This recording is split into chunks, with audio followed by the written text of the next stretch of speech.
While some of us are out celebrating Valentine's Day, others are celebrating quietly at home, perhaps curled up with a good book. Tonight we go inside the studio with local author Ellen Marie Wiseman to discuss her most recent book, The Lost Girls of Willowbrook. Our Jolene DeRosier joins us now with more.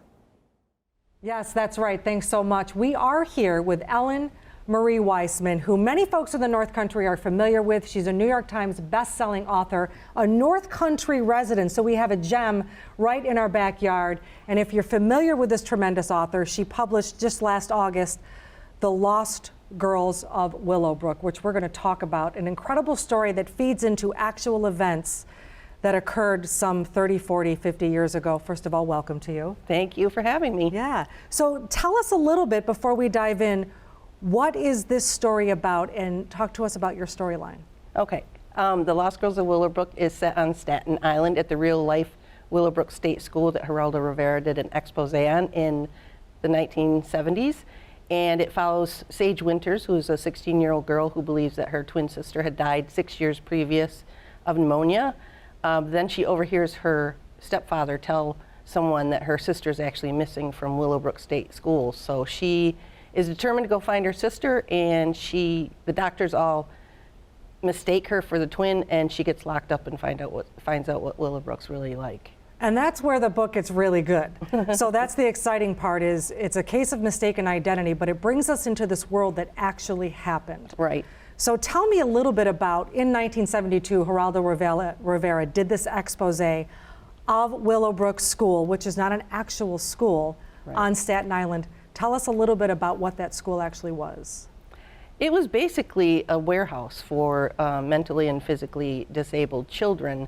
I mean, there was adults there too and teenagers. Some of those children, grew up in the institution, but this is back when people, didn't know how to take care of their disabled children, or doctors back then used to encourage parents to institutionalize their kids for the sake of the family. So it was a state-run institution. It was overcrowded. It was underfunded. It was, basically this underground city that kind of developed its own hierarchy in society and closed off from public sight. And so there was a lot of violence and crime and abuses going on there. And it was not very cleanly either. Right. Yeah. So these young adults and children lived in filth and were treated poorly. When did you first learn about Willowbrook yourself and decide, wow, I can create a story around this? Well, I actually heard of Willowbrook when I watched a documentary about Cropsey, which is an urban legend about a supposed serial killer that lived in the tunnels below Willowbrook. And then I realized that this was the state school that Geraldo Rivera did the expose on, and I thought, why didn't I know more about this? And so I really like to uncover social injustices of the past, and so I thought I need to set a story there. And I kind of, mixed urban legend and fiction and together to come up with a story. And you did an incredible job too, learning about Cropsey and the adventures. And I don't want to give the story away about Sage, but certainly a page turner. Right. So when did you? So the thing that's interesting about your writing is you delve into these pieces of social injustice, and then you grow a story from there. How much research did you have to do to learn about this? What really drew you to this story? Well, I had written about an insane asylum down in the Finger Lakes, Willard State, and I knew that because this was called a school, it's supposed to be a school for these disabled children. I knew there was a difference between an insane asylum and this supposed school, so I really knew I needed to get that right. And so I did a lot of heavy research. I usually buy a few books on the subject that I've chosen to write about. The one that really helped me the most was written by David Good, and it was co-authored by Dr. Bronston, who was a doctor that worked at Willowbrook. And it's called The History and Sociology of Willowbrook State School. And that really, it was fascinating and heartbreaking research, but it really explained to me how this came about and why it happened, what circumstances allowed that to happen. It was just completely, it was only built for 4,000 people, and when it closed down, well, when it was exposed, there was 6,000 residents there. Was it heartbreaking and difficult to write? It was heartbreaking and difficult to write, but I'm always on a deadline, so it's kind of like I got to get this story out. usually when I'm doing the rewriting and stuff, and then it really gets to me. And I really had to tone it down because it was a lot worse than I portrayed it in the book. When I was reading it, I actually would pause and Google, and I'm sure some people, when they decide to pick up this book, will do the same, because I could visualize these carts Yes. that, for example, Sage had to push that had other children on them that were so physically disabled and they couldn't move and weren't moved. This is pretty much where they lived. Right. And that was actual. It was actual to the book. When you had the opportunity to meet Dr. William Bronston. Yes. What was that like? Did you develop a friendship? You learned so much from him. Oh yeah, we're really, really close friends now. He still emails me and calls me and stuff. He's just an amazing man. He worked at Willowbrook for 3 years, and he was punished all the time for trying to improve conditions. He was punished for asking for painkillers for his patients. He was punished for asking for sheets, and just even regular surgery suture thread to sew someone up, which he had to do a lot because there was a lot of accidents. But he eventually hired a lawyer so that every time he saw something bad, he filed a grievance against the administration. The administration was just corrupt, because for every person that was there, they got more money. So Dr. Bronston, to me, is really responsible for closing Willowbrook down. And I met him at the opening ceremony of the Willowbrook Mile on Staten Island, and him and I did a few events down in New York together, and he's just an amazing man. He's 82 years old. He's still fighting against, abuse in institutions and institutionalization altogether.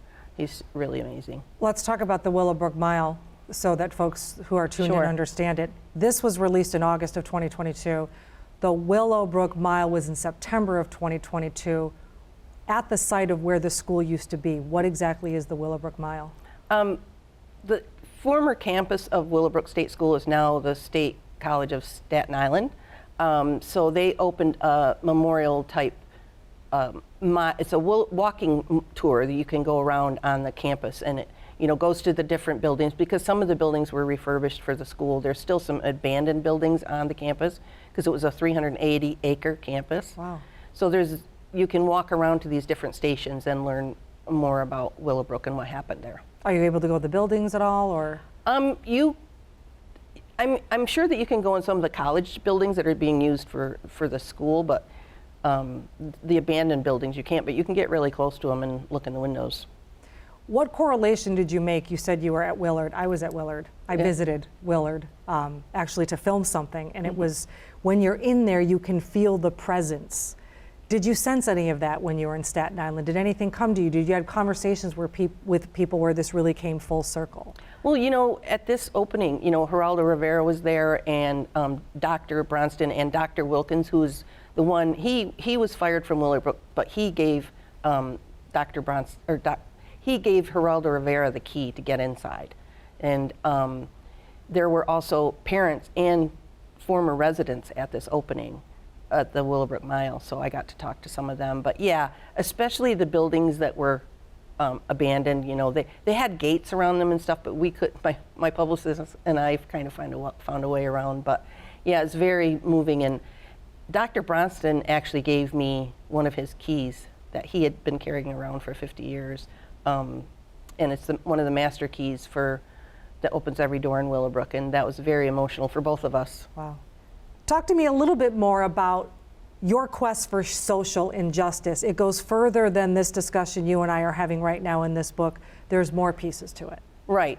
I think that, this book is hopefully a reminder that we need to be more protective of the most vulnerable among us, and that every person has the right to learn and grow and be treated with kindness and compassion. And the thing is that the fight for disability rights is still ongoing, There's still some abuse and neglect going on, and I think it's important. And to me, it's just like we always want to read books about the Holocaust because we don't want to forget what happened. And I think it's important for us to read books about, institutional abuse and things like that, because I think it's important for us to not let that happen again. And you created a great heroine here. Thank you. Yeah, she's a brave young woman who, her love for her sister really makes her risk everything, and she finds herself trapped in a nightmare, but in the end she uses her heartache to turn it into something, for a force for something good. And you like to write about young folks in your book. Yeah. I think that, you know, I have to stick with my brand now. And my first book was about a young woman in Germany during World War II. So all of my books are about young women who are brave and courageous, and I like to write about that. Where can folks go to get this book? Locally, they can go to the Little Bookstore in Clayton or Target or, you know, at Barnes & Noble in Syracuse, any bookstore, online, on Amazon, anywhere. All right, and the response has been great, I imagine, because Yes. it's fascinating. Yes, it was Barnes & Noble pick for September. It's been on the Publishers Weekly bestseller list, Costco pick for September, USA Today bestseller list, and New York Times bestseller list. And none of us are shocked by this, of course. So thank you so much for joining us. Thank we you really for having me. appreciate it. And folks at home, dig in and enjoy the book. And again, thanks so much, Ellen. Thank you.